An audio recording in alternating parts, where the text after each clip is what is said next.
감사합니다. 웃음이 우리에게 복을 가져다주고 우리가 기뻐하고 웃으며 지낼 때에 아버지 되신 하나님께서 정말 더 좋아하시고 또 그러한 삶의 모습이 하나님 아버지께 영광 돌리는 겁니다. 영광 돌린다는 건 다른 거 있지 않습니다. 영광 돌린다는 건 하나님 아버지를 기쁘시게 해드린 거지요.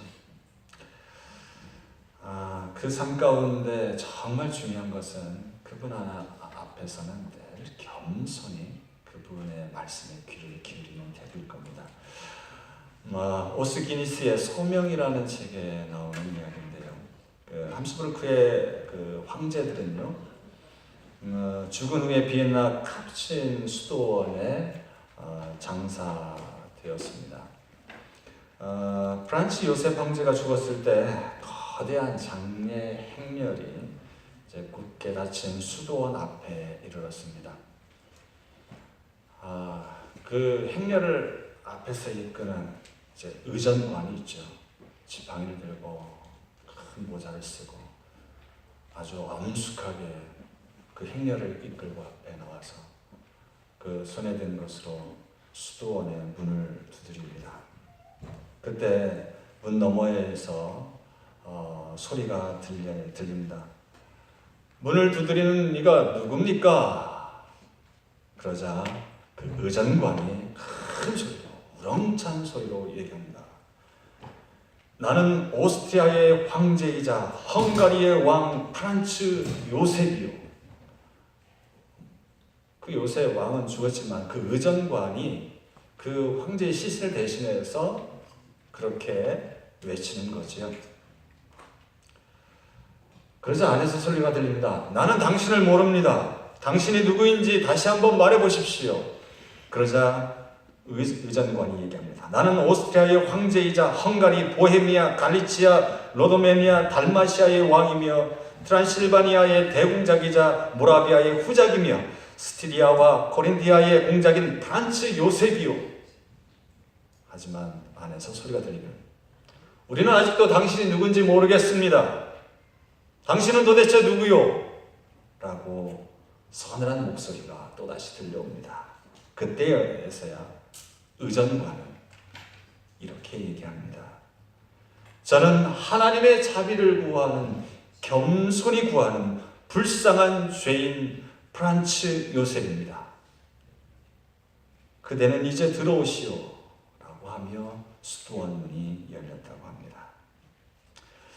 저는 오늘의 이 이야기를 미국 대통령에게 들려주고 싶습니다.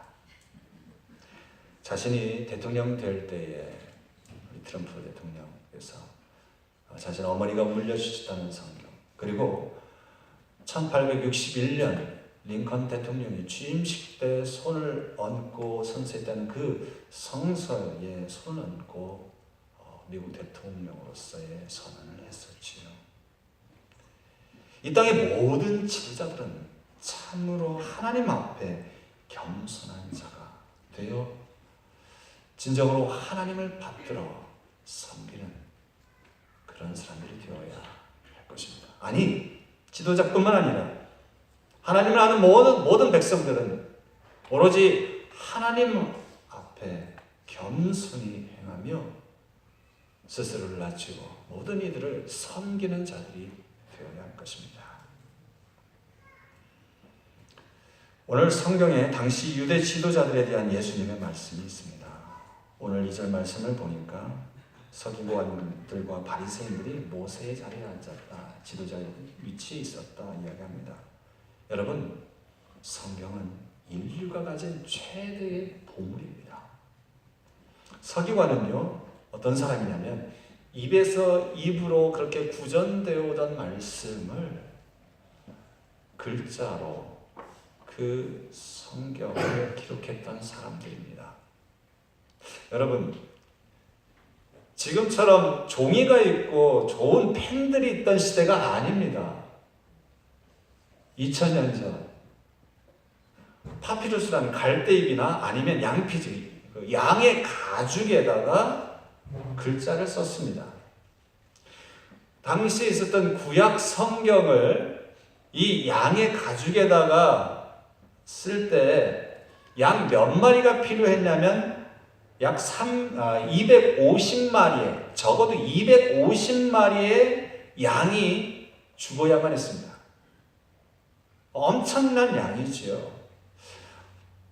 정말 그 하나님의 말씀을 한자 한자 귀하게 기록으로 남겨서 후대에 전해주고자 했던 사람들이 서기관들입니다.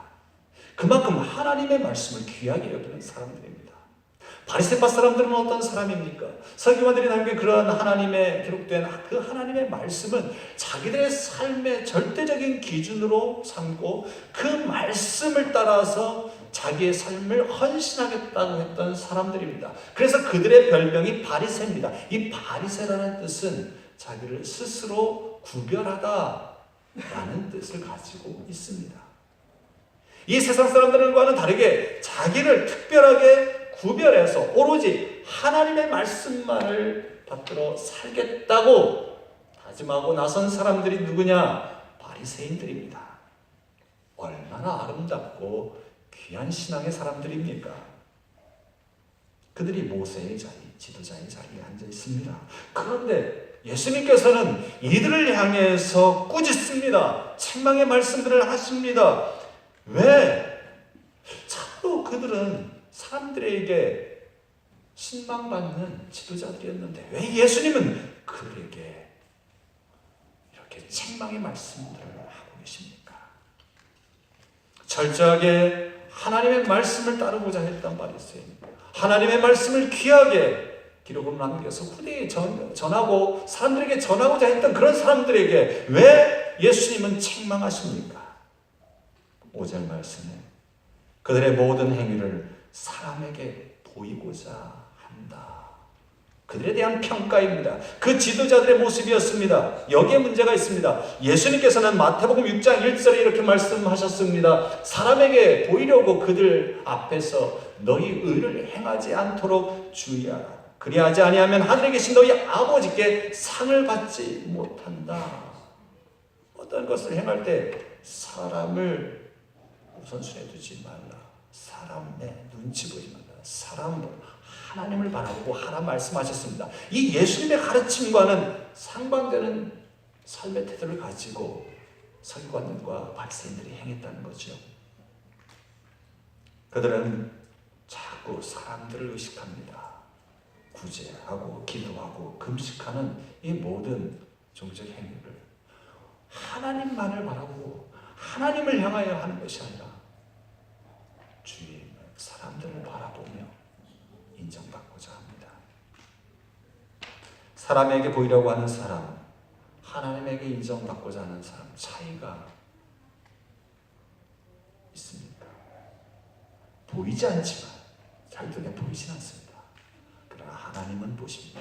그 차이는 엄청납니다. 이 세상 살아갈 때는 모릅니다. 지금은 모릅니다. 그러나 하나님 앞에 섰을 때는 그 차이는 그야말로 하늘과 땅의 차이일 것입니다. 하나님께 인정받으려 하는 사람은 무슨 일을 하든지 간에 조심스럽게 두렵고 떨리는 마음으로 그렇게 행합니다. 자신은 늘 부족한 사람이라고 여깁니다. 산을 옮길 만한 그런 믿음의 역사를 행하고 나서도 자기는 아무것도 아니라고 말하는 사람입니다. 자기가 드러나 하나님의 영광을 가릴까봐 조심스러워하는 사람이지요.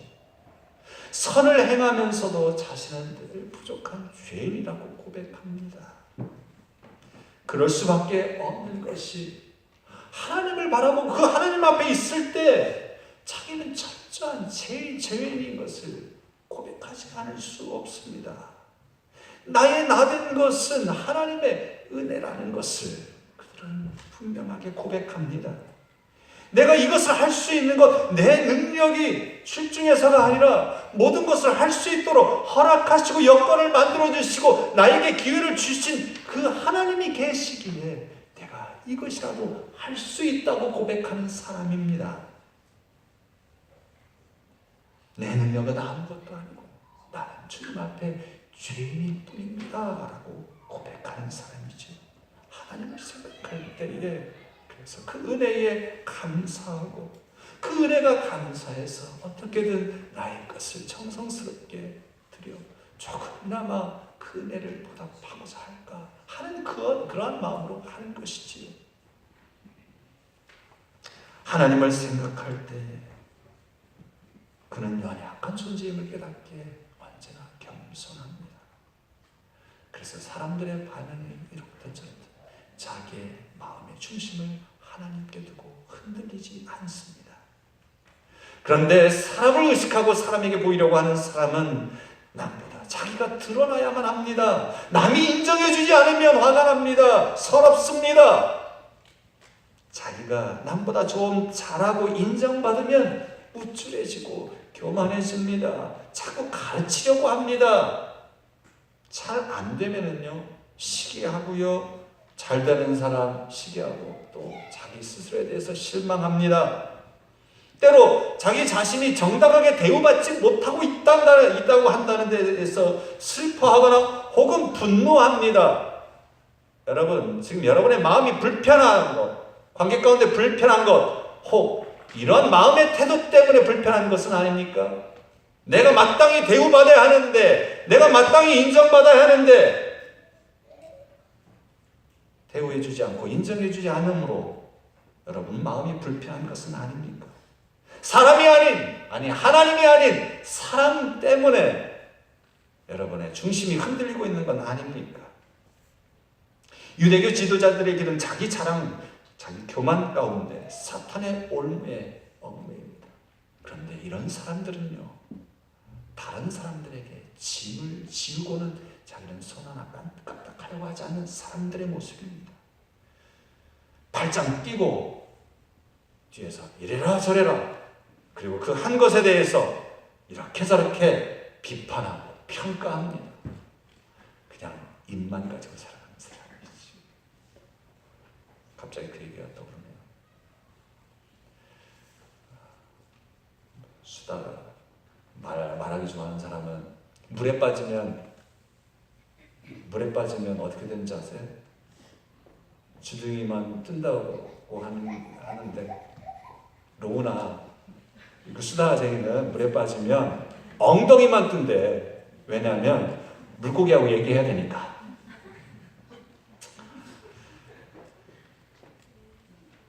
사절 말씀 보시죠. 또 무거운 짐을 묶어 사람의 어깨에 씌우되 자기는 이것을 한 손가락으로 움직이려 하지 아니하며. 이렇게 저렇게 짐을 지우고는 자기는 움직이지 않습니다. 그러면서도요, 칭찬은 자기가 들어야 합니다. 존경은 자기가 받아야 합니다. 사람들이요, 완장을 차면은요, 그런 모습을 종종 보이는 것 같습니다. 지도자의 위치에 올라가면 그렇게 행동하는 이들이 있는 것 같습니다. 그러나 여러분, 예수님은 어떤 분이십니까? 수고하고 무거운 짐진 자들아, 다 내게로 오라 초청하시는 분이십니다. 여러분의 인생의 삶의 무게, 그러한 짐들, 그 모든 것 주님께서 가지고 나오라 하십니다. 있는 모습 그대로 가지고 나오라. 그리고 나에게 맡겨라. 그러면서 내 멍에를 지라. 내 멍에는 쉽고 가볍다. 나에게 배워라 말씀하십니다. 우리 예수님은 우리를 율법의 굴레를 씌워서 우리를 옴짝달싹 못하게 해서 끌고 가는 그런 분이 아니십니다. 우리를 율법의 종으로 만드시는 분이 아닙니다.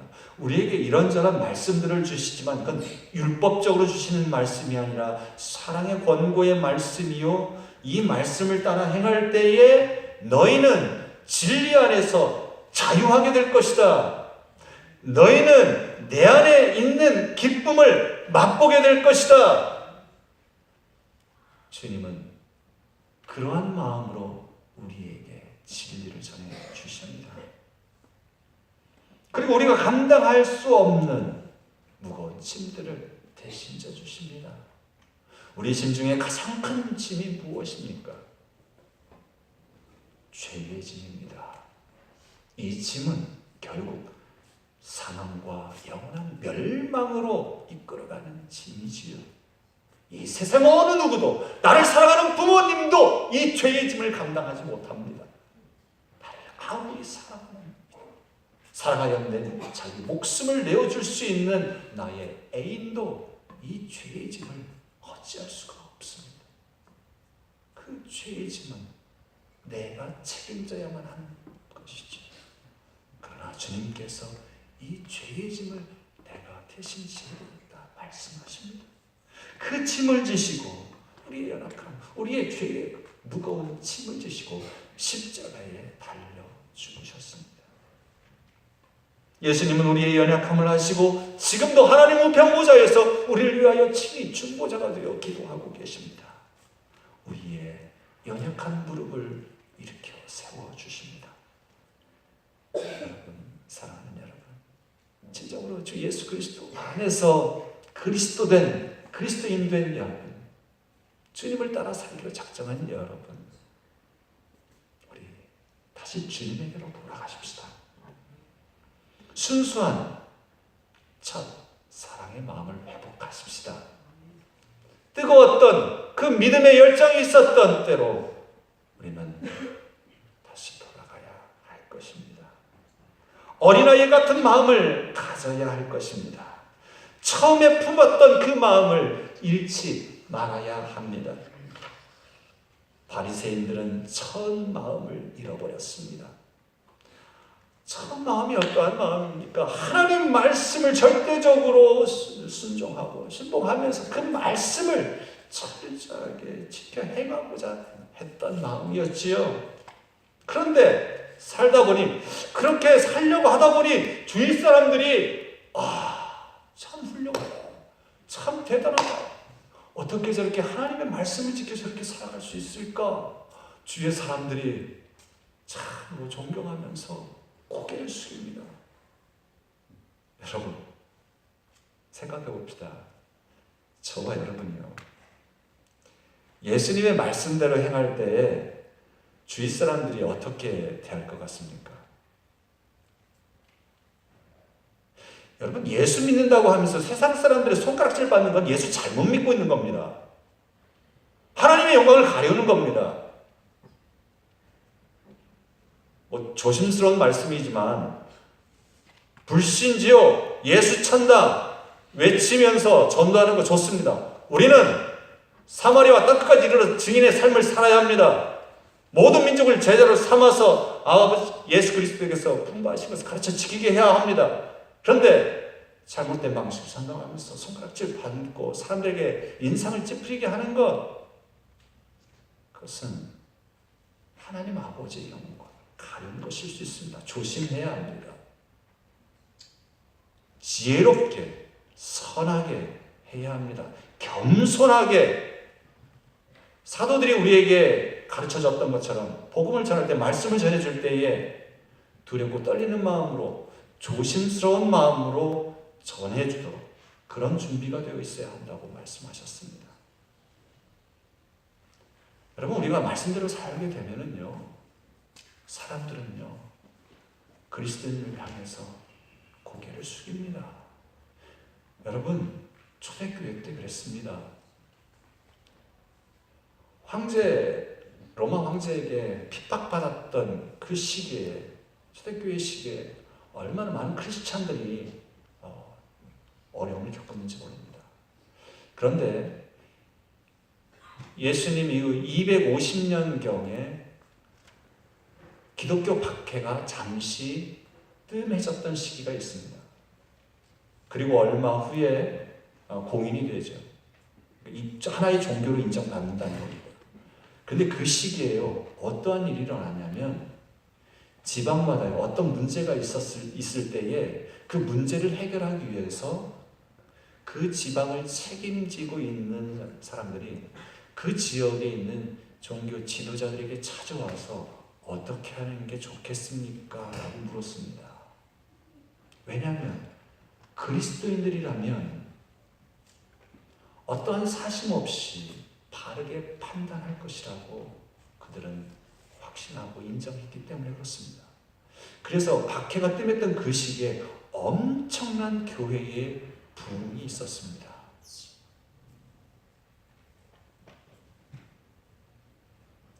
우리가 지금도 말씀의 기준 따라 살 때에 주위에 있는 사람들은 참으로 존경 어린 눈빛으로 바라볼 것입니다. 사랑하고 용서하고 봉사하고 섬기며 살아가는 모습 가운데 하나님 아버지께서 영광 받으실 것입니다. 바리새인들이 처음 그렇게 신앙의 순수했던 열정을 가지고 행할 때에 유대 민족들이 하나님을 섬긴다고 하는 백성들이 참으로 그들을 그렇게 존경하고 인정했습니다. 그런데 점점 그렇게 존경받고 인정받다 보니까 이제 목에 힘이 들어가는 거죠. 어깨에 힘이 들어가는 겁니다. 점점점 교만해지고 이제 하나님을 향했던 중심이 자꾸 사람들의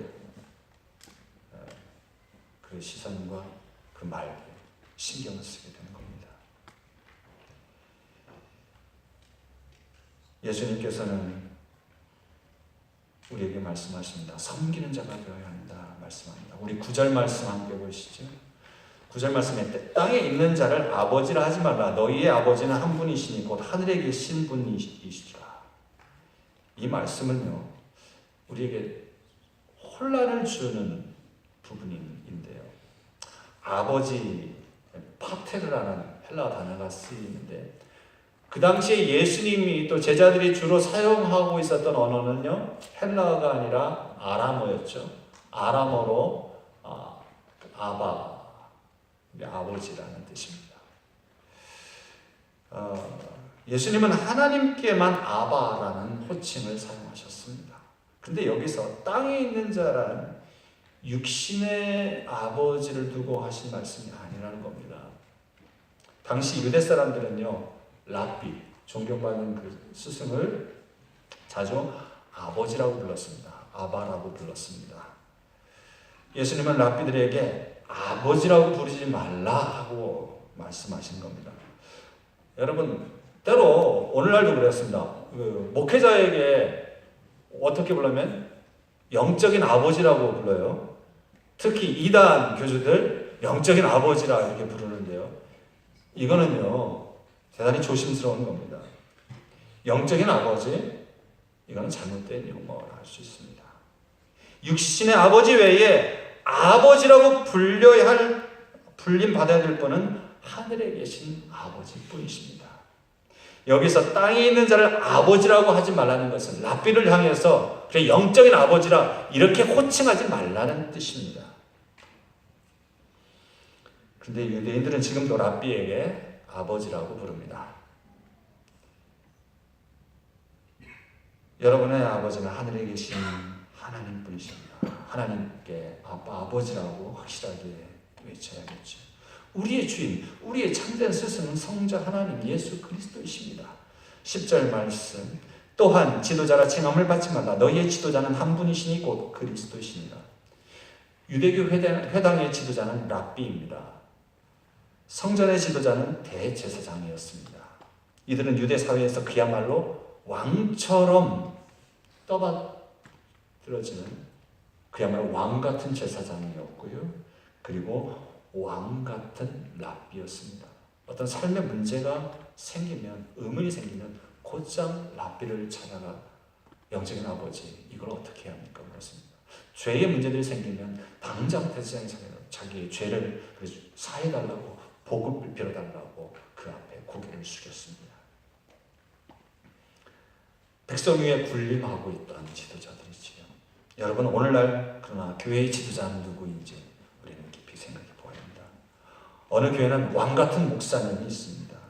절대 군주와 같이 모든 성도들이 고개를 조아리고 복종해야 하는 왕 같은 담임 목사. 우리 시대에 일그러진 영웅이지요. 그것은 잘못된 것입니다. 천주교의 신부님도 절대적인 신앙의 기준, 영적인 아버지는 아닙니다. 교회, 천주교나 개신교나 마찬가지로 교회의 지도자예요. 교회의 머리는 오직 예수 그리스도이십니다. 그 외에는 모두가 다 형제 자매입니다. 교회의 직분은 하이어라키가 아닙니다. 계층 계급 구조가 결코 아닙니다. 예전에 우리 친교실에 가서 쭉 앉아 있으면 우리 맨 끝에 소망의 어른분들 앉아 계시고 그리고 이제 이 젊은 남신도 분들이 이쪽에 앉아 계시잖아요. 언제 한번 이쪽에 앉으랬더니 저기 높은 자리로 가시지요. 농담 삼아 하시는 얘기지만 농담이라도 교회에서는 그런 농담 하지 마십시오. 높은 자리 낮은 자리가 교회에 있으면 되겠습니까? 여러분, 교회는요, 사회에서는요, 감히 높은 분과 낮은 사람이 한 밥상 안에 정말 앉아서 밥 먹기 힘든 그런 곳이지만 교회는 그러한 계급과 차이, 차별 없이 하나의 몸을 이루어서 주님 안에서 한 형제다 자매됨을 고백하면서 삶을 갖는 공동체입니다. 한 교회는 한 가족입니다. 한 가족이 되었으면서도 저 사람이 무슨 생각하고 있고 무슨 고민하고 있는지 저 사람 이름이 뭔지도 모르고 지낸다면 그게 교회입니까? 그건 잘못된 것이죠.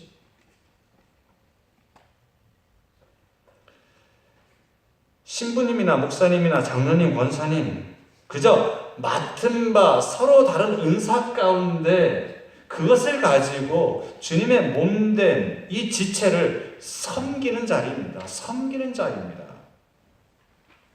봉사의 직분이지요. 어떤 계급을 갖는 게 결코 아닙니다. 너희의 지도자는 한 분이시니 곧 그리스도시니라. 너희는 모두 다 한 형제자매다 하신 예수님의 가르침에 귀를 기울일 수 있기를 바랍니다. 교회의 머리는 예수님이십니다. 그렇다면 우리는 그저 주님의 말씀을 따라 그것을 지켜 행하는 청지기입니다. 종입니다. 주님의 말씀대로 순종하는 종입니다. 그렇다면 우리는 주님의 말씀을 주님만을 들고 섬겨서 서로 같이 섬기는 종으로서 협력하는 것이죠. 서로 다른 은사들이 있으니까 그것을 가지고 봉사하고 섬기면서 그것을 인정하고 존중하면서 함께 해 나가는 겁니다. 우리는 씨앗을 심고 또 물을 주지만 자라게 하시는 분은 오직 하나님이십니다. 씨앗을 뿌리는 자, 물 주는 이는 아무것도 아닙니다. 오직 자라게 하시는 그분, 우리는 그분에게 집중해야 합니다. 이제 말씀을 마무리하겠습니다. 11절 말씀 우리 함께 읽겠습니다. 시작. 너희 중에 큰 자는 너희를 섬기는 자가 되어야 하리라. 그렇습니다. 마태복음 20장 28절 말씀에 인자가 온 것은 예수님입니다. 인자라는 것은 사람의 아들이라는 뜻입니다. 인자가 온 것은 예수님은 당신을 종종 인자라고 칭하셨습니다. 섬김을 받으려 함이 아니라 도리어 섬기려 하고 자기 목숨을 많은 사람들의 대속물로 주려 합니다. 대속물은 어떤 사람의 그 어떤 값을 대신 치루어 주는 것을 대속이라고 하지요. 우리 주 예수님을 본받아서 우리는 겸손하게 섬겨야 합니다. 우리 주 예수님은 저녁 식탁의 자리에서 일어나셨습니다. 겉옷을 벗어놓으셨습니다. 그리고 종들이 하는 행위를 하십니다. 수건을 두릅니다. 대야에 물을 붓습니다. 그리고 그 앞에 제자들의 더러운 발 앞에 주저앉아 그 더러운 발을 씻어 주십니다. 그리고는 너희도 이와 같이 하라 말씀하십니다. 우리는 자꾸 누가 나의 것을 씻어 주기만을 원합니다.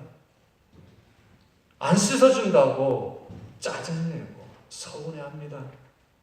이제는 좀 주님을 본받아 남의 발을 씻어주십시다.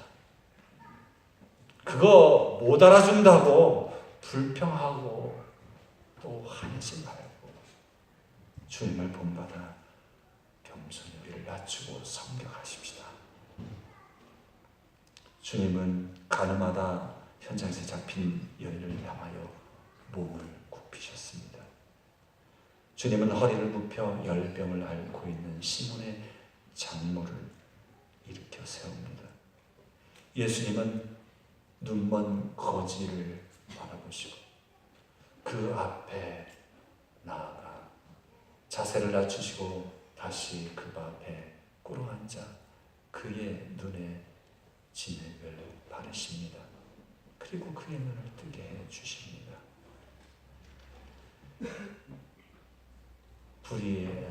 예수님께서는 부활의 아침에 시르에 찬 제자들을 찾아오셔서 손수 식탁을 마련해 주시고 와서 조반을 먹으라고 말씀하십니다. 지금도 주님께서는 오른손이 하는 일을 왼손이 모를 정도로 나의 삶에 찾아오셔서 나의 필요를 채워주시고 나를 도와주십니다. 오늘도 자연 우주 만물을 운행하시기에 우리는 그 안에서 이렇게 평안하게 지낼 수 있습니다.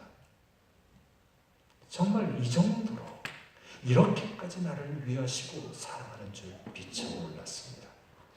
그러나 믿음의 진리를 알아갈수록 상상하지도 못했던 하나님의 그 사랑이 얼마나 크고 위대한지 그 사랑에 감사하고 감격하지 않을 수 없습니다. 예수님께서 이 세상에 오신 것은 섬김을 받으려 함이 아닙니다. 도리어 섬기려 하셨습니다. 그리고 그렇게 행하라 말씀합니다. 주님은 철저히 낮아지고 낮추시는 우리의 왕이십니다. 왕이 그렇게 낮추는데 종인 우리가 왜 이렇게 뻣뻣한 겁니까? 왜 이렇게 고개를 쳐들고 있는 겁니까? 예수 그리스도를 따르는 사람이라면 정말 겸손해야 합니다. 섬기는 자 되어야 합니다. 조심스러워야 합니다. 여러분, 낮추어야 하나님을 만날 수 있습니다. 낮추어야 하늘의 복을 누리게 됩니다.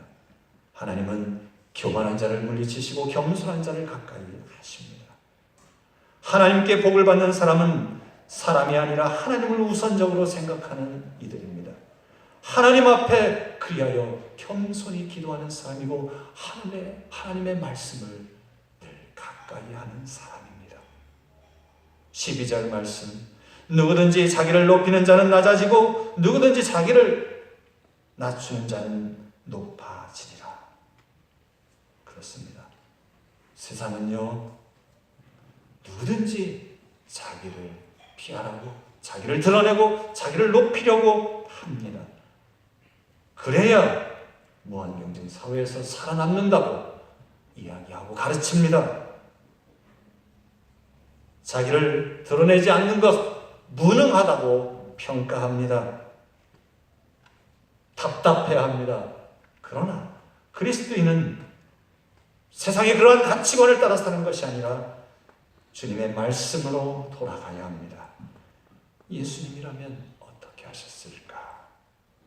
예수님에게 온전한 답이 있음을 우리는 확신하고 그 가르침을 따라 가야 할 것입니다.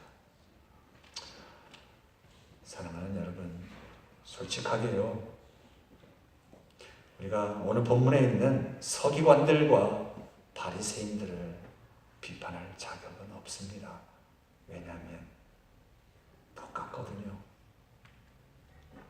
우리 안에 우리의 행위를 남에게 보이고자 하는 그러한 숨은 의도가 있거든요. 그 속마음이 있습니다. 그거 인정해주지 않을 때 분노하지요. 그것 때문에 속상해합니다. 그것 때문에 하나님의 말씀을, 하나님을 우선순위에 두고 살아가지 못합니다. 오늘 말씀을 잘 간직하시길 바랍니다. 그리고 마음을 다스려 가시길 바랍니다. 그리고 삶을 새롭게 하시길 바랍니다. 낮추어 섬길 때에 사람은 진정으로 참된 행복자가 될 수 있습니다. 낮출 때 여러분은 지금 있는 갈등의 마음, 분노의 마음, 서운한 마음 사라지고 행복한 마음이 깃들게 될 것입니다. 함께 기도합시다. 우리가 진정으로 주님 안에서 겸손한 자, 낮추는 자, 사람이 아니라 하나님을 바라보고 중심에 둔 삶을 살게 해달라고 기도하십시다. 생각하는 게 제가 하나님을 바라보고 하나님 안에서 주시옵소서. 우리에게 주신 말씀을 저희 받들어 섬기고 부족한 저희들을 펼쳐주시옵소서. 주님께서 주신 그 말씀에 저희의 삶의 기준을 만들어 주시옵소서. 교만한 저희들 고쳐주시고 섬겨주시고 우리들 속에 깃든 부정적인 생각들, 옳지 않은 마음들을 제하여 주시옵소서. 오로지 예수 그리스도를 본받아 겸손한 자 되기를 원합니다. 주님을 본받아 섬기는 삶을 살기를 원합니다. 저희의 삶을 통하여 영광을 받아 주시옵소서. 사랑해 주님 감사합니다. 오늘도 귀한 생명의 말씀 들려주시면 감사합니다. 이 말씀 가운데 행할 때에 저희가 자유하게 하시고 우리가 이 말씀을 통하여 진정으로 복된 자의 삶을 살게 하여 주옵소서. 언제나 겸손히 나 자신을 낮추어 섬기는 주님의 뒤를 따르는 자들 되게 하여 주옵소서. 예수 그리스도의 이름으로 기도합니다.